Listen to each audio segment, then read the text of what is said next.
What are our bodies really capable of? Aussie ultramarathon runner Samantha Gash. One of Australia's best ultra-marathon runners is focusing on a very different goal. In recent years, she's run through deserts, the Himalayas and even Antarctica. Running the equivalent of 55 marathons in a month. It took her from one side of South Africa to the other. A young Australian is putting her body on the line to help inspire She has change. raised hundreds of thousands of dollars for amazing causes. Samantha Gash is setting out on a 4,000-kilometre run across India. We don't know our full potential until we put it to the test. My name is Samantha Gash and I'm from Melbourne, Australia. I'm an endurance athlete and I'm a corporate speaker.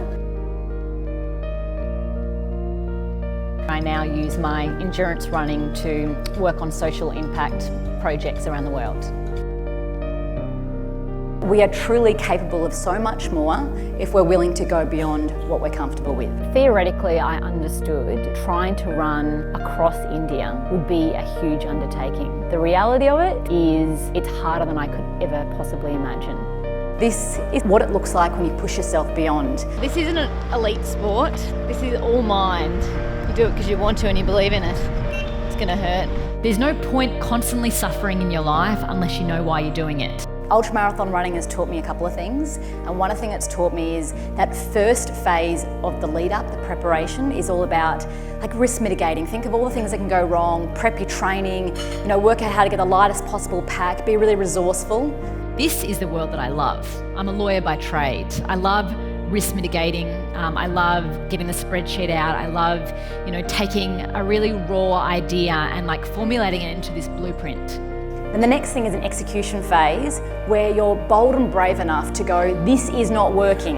If something's not working, you've got to be willing to change it, and you've got to be willing to pivot and pivot and pivot until it actually lands. And then you might have to pivot it again, 6 months down the track because that new plan no longer works out.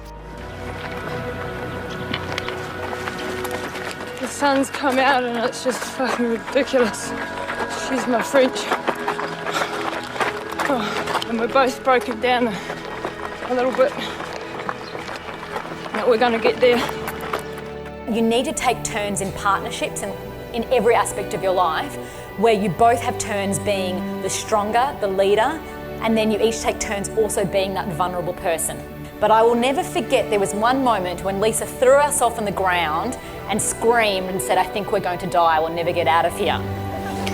And I had just been vomiting on my own shirt, but her saying to me that she was freaking out all of a sudden kind of snapped me out of my vulnerable state of being the follower. And I was like, no, we can do this, we can do it. And I grabbed her up and we kept going together. The first thing that we should all acknowledge is there was no way I was going to be burning Lisa off.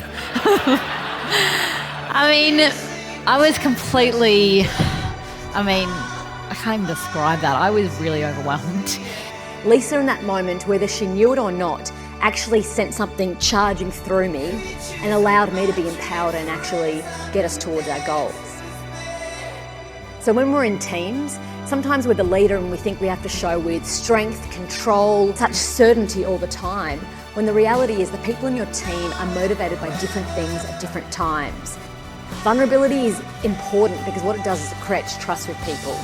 And in teams, what we're trying to do is get people to go to the edge of the world with us.